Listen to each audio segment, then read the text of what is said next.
Hi everybody, welcome to Shivers. Today we are breaking down the entire franchise of the Saw movies, my favorite horror franchise. So strap in for the full explanation. So getting started with Saw 1, that came out in 2004. This was really the brainchild, the love child of James Wan and Lee Winnell. Lee Winnell is starring in Saw 1 as Adam. So Saw 1 focuses on Adam and Dr. Lawrence Gordon. These are two guys who are abducted by Jigsaw Killer, who is also known as John Kramer, and put into this bathroom. It functions almost like an escape room. They have rules that they have to follow, they have prompts, and there's a reason why they're in there. So for Jigsaw, this is John Kramer. John Kramer and Jill are sort of married, sort of not, but they are both two people at their core who want to fix people who don't want to be fixed. So Jill runs this addiction clinic. She wants to help all these people who are junkies, wants to help get them clean, but they really walk all over her. And John Kramer, he has spent his whole life being an architect, but very, very interested in the human condition. He then found out by Dr. Lawrence Gordon that he has cancer that has just gotten way too far gone, that there's nothing they can do. So John Kramer tried to off himself. He survived that attempt and then had this newfound appreciation for life. So he realized that giving all these other people who are very ungrateful to be alive, who take other people for granted, who aren't really the best of people, and put them in a situation where they have to say, do you really value your life? Are you really grateful to be alive? Your actions don't act like it. So let's see if you kind of put up or shut up. So he then has this almost Dexter mentality. So he does have some level of ethics because anybody who is there to just teach a lesson, he makes sure that they're safe. Anybody who is there to just prove themselves or there for a vendetta purpose, that is very much shown as well. He is really the technicality, not serial killer, because there is no blood on his hands. He's just putting these people in these situations and saying, do you have what it takes to follow the rules, to listen, to survive? So it's hard for the police to really grab him, nab him, but regardless. So in Saw 1, we have Dr. Lawrence Gordon, the person who told John Kramer that he has cancer that is not operable on. And we have Adam. Adam is hired by Detective Tapp, this detective who becomes, later on, incredibly obsessed with John Kramer and basically will do anything to find him and enact his own revenge and vendetta and all of these things. So really at the root and the heart of all of these Saw movies is listening, following the rules, and paying attention to the details. All of the characters that do not do that will meet their demise. So for Adam and Dr. Lawrence Gordon, they have this body in the middle of the room that we later find out is actually John Kramer, who is alive, holding this tape recorder, who then says, oh, we have two people who are in this room. Here are the reasons why you're in this room. You have to look around and figure out what you're doing. So they follow everything that he says, again, almost escape room style, to the heart that's on the toilet where there's a key. They undo the key, they find this saw. They then realize that the only way to get out of this room is to saw their ankle and their foot off, be able to crawl out and survive. So there is also this element of sacrifice that comes into play. I don't think it's necessarily intentional, but maybe it is, in the majority of these traps. So Dr. Lawrence Gordon has a family to save, and we see behind this two-way mirror that Zepp, who is just this kind of random helper, he is the one who is keeping Dr. Lawrence Gordon's family essentially hostage. So until Lawrence Gordon proves that he's going to be okay and be able to follow the rules and get out, then his family is in danger. Adam doesn't really have anybody, so there's not as much motivation to an extent, at least that's what it sort of seems. So Dr. Lawrence Gordon does what he has to do, saws off his foot, climbs out the door. Jigsaw, John Kramer, stands up in the middle of the room, a giant surprise, a giant twist, and tells Adam, well, you couldn't cut it. I gave you the opportunity to save yourself, and you didn't, so adios, you're stuck here forever. So Adam is now in this bathroom forever and ever. It is hinted at that John Kramer has had more kills before Dr. Lawrence Gordon and Adam, and we do see that later in Jigsaw. So Jigsaw came out in 2017. This movie is more about a copycat, but it does also reveal the very first kill that John Kramer has ever put together. So technically, in chronological order, Jigsaw would go first. Then it would be Saw 1, then it would be Saw 10. So jumping forward to Saw 10, we see John Kramer now is going to, I take that back, I apologize. I would say the chronological order would be Jigsaw, Saw 6, and then Saw 10 for his progression of things. Then it would be Saw 2, Saw 3, Saw 4, Saw 3D. That's the order to watch them in. So keeping them in their actual order, we go from Saw 1 to Saw 2. Saw 2 now introduces us to Eric Matthews. Eric Matthews has now become this very violent police officer, not very kind to people, and his son is stuck in one of John Kramer's games. So they find John Kramer's factory, his little warehouse, and they do a really good job in Saw 2 of the time frame of it all. So we are seeing Eric Matthews interrogate John Kramer. He's telling Eric Matthews, all you have to do is wait and your son will be safe. Your son is already in a safe place. Please listen to the words that I say. Please follow these rules. If you do nothing for the next hour while this time ticks down, your son will be safe and so will you. And I promise that will be the case. I'm a man of my word. Please follow my word. Eric Matthews is just way too emotional, way too angry. And he says, I don't care. Screw you. I'm going to go find my son.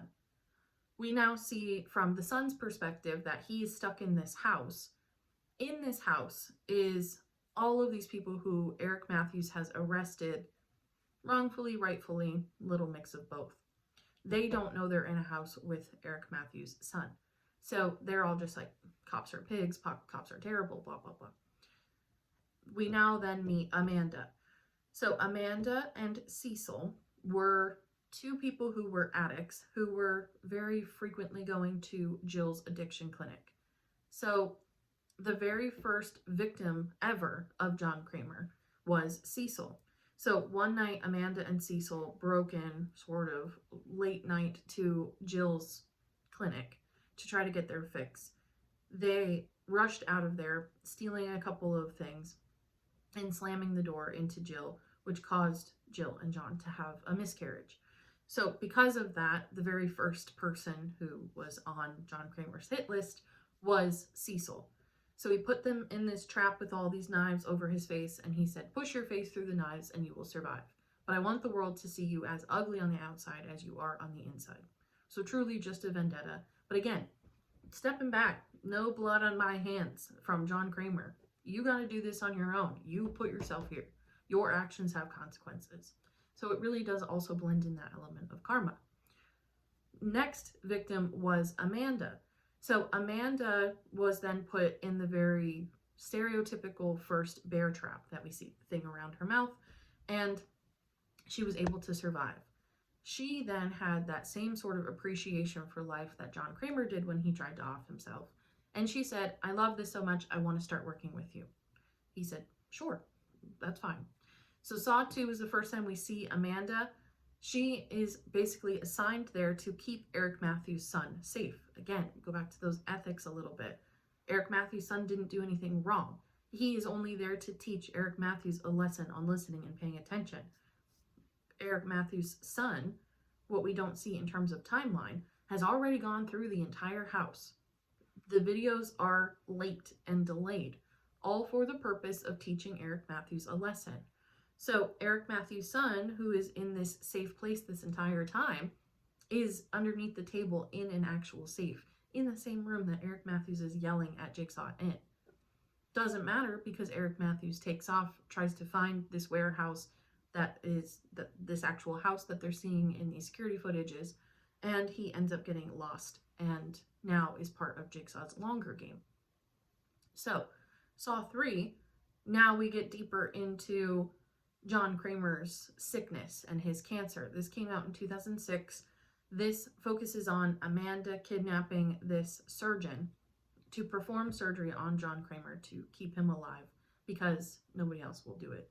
So they also kidnap the surgeon's husband and put him through all of these tests and tasks, seemingly to just sort of keep him distracted, but regardless. So this surgeon has to perform a surgery on John Kramer, all while Amanda is basically freaking out in the background, not wanting her beloved mentor to pass away. So all of that happens. Saw 3's certainly not my favorite. It's probably honestly my least favorite because there's not a whole lot that goes on. So we'll kind of move forward. At the end of Saw 3, surgery is incredibly unsuccessful, as you would think. The surgeon has all these shotgun shells that are facing her face if she makes one wrong mistake, and even if she just pisses Amanda off. So it is a little bit too dramatic for me for Saw 3, but it is the end of John Kramer. So Saw 4 picks up doing an autopsy on John Kramer. He has a tape in his stomach, and it's all his final wishes, final demands, final commands, all of these different things. We then focus on Riggs, which is this detective who sort of is looking for Eric Matthews, but it's a loose tie. So Riggs is the stereotypical person for, I need to save everybody. I need to make sure everybody is okay. All of this stuff. From John Kramer, from the horse's mouth, he's telling him, you cannot save all these people. They have to save themselves. They have to choose to save themselves. And you can't fix these people. You can't save them. You can't fix them. Which, again, I mean, I just love it. I love it so much. So, Saw 4 then focuses on Riggs. He's going through all of these traps, but he's trying to help all these other people out of their own traps. So it starts in the living room of his home with this woman who has her hair stuck in this crank. And he's like, I need to help you, I need to help you, I need to help you. Grabs a pair of scissors, cuts her hair off, and then she tries to kill him. He then listens to her tape, and there's directions on every single person's tape. For hers, it says, if he uses those scissors to cut your hair, you have to kill him. There's only one of you that's walking out here alive. Do what you gotta do.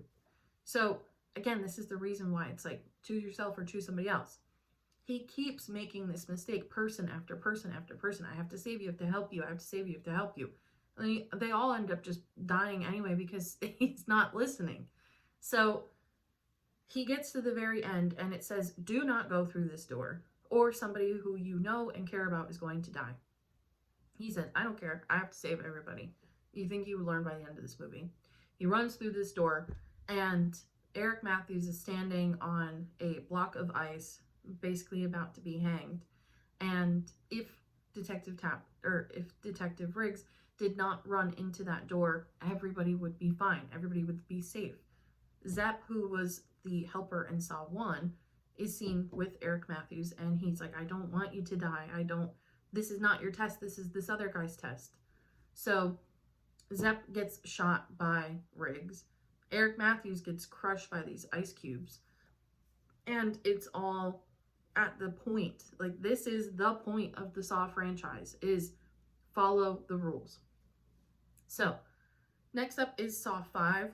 This one also is just a little bit off, but Saw 5 focuses on these Fatal Five. It is these people who were responsible for a building fire, and they all now have to figure out not only how they're tied together, but what each of them did, how they were each responsible. So this is where Amanda is still helping out, but we also get our new helper, which is Detective Hoffman, Mark Hoffman. He is a detective, he does work for the police, and he also now works for John Kramer. So the police don't know how these Jigsaw killings are still going on if Jigsaw is dead 2 movies ago. They now say, well, he has to have a helper, we got to figure out who that is, where's this hub that they're functioning from, etc., etc.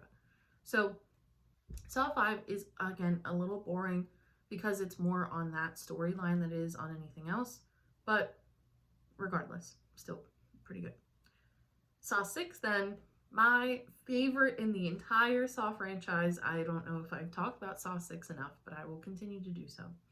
So, Saw 6 focuses on an insurance team, and they are led by this very annoying man who then says, "Oh, everybody who's outside of my office, all my workers, all my interns, that's the dog pit. They are going to find any minor discrepancies in insurance claims and say, you had a wisdom tooth surgery that you didn't report 20 years ago.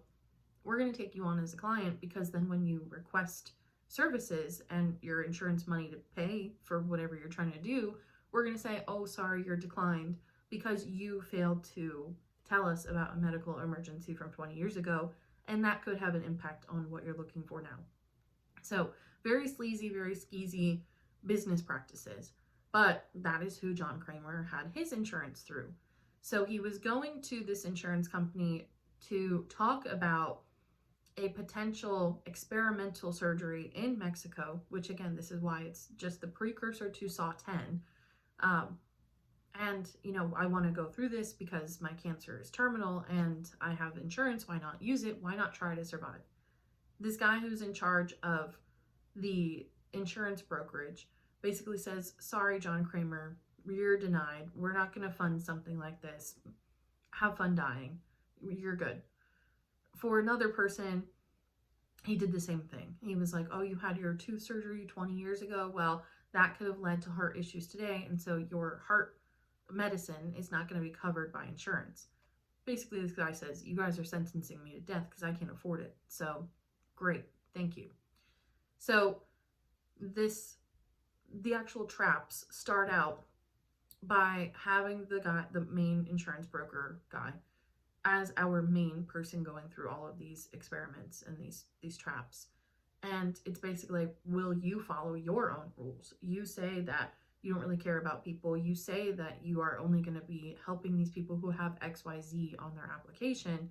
Well, how easy is it to transfer all of that information into what we're talking about today in these traps? So the first one is against this janitor who has been a smoker for years and years and years. And he's like, "Well, you gotta hold your breath. Whoever holds their breath the longest is going to be able to get out." So the insurance broker tries to help the janitor, doesn't work. So he gets to move on. Now he's faced with his secretary or his intern. He has to choose who lives or who dies.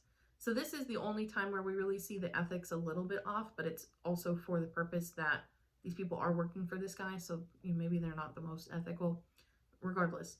So the intern is single, doesn't have anybody, doesn't have any family, totally alone, but super healthy, super young. The personal assistant has been with this insurance broker for years and years and years. He knows her family. She's old. Her whole family has heart issues. So she is, on paper, going to die a whole lot sooner than the intern would. And based on your papers, you would save that intern. So are you going to follow your own rules? Of course he doesn't. He chooses his personal assistant, and then he moves on. So all of the traps in Saw 6 all reflect this idea of, you made your own rules and you know that they're wrong, so it's almost impossible for you to follow them.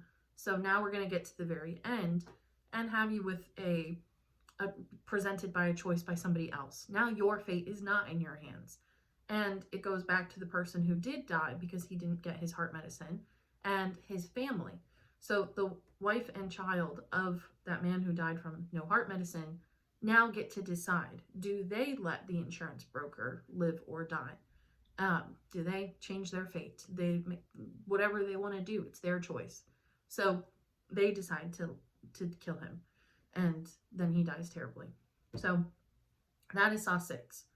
Saw 6 then ends also with Jill getting this box. So John Kramer's now passed away. She gets this box, and it's all of his last wishes.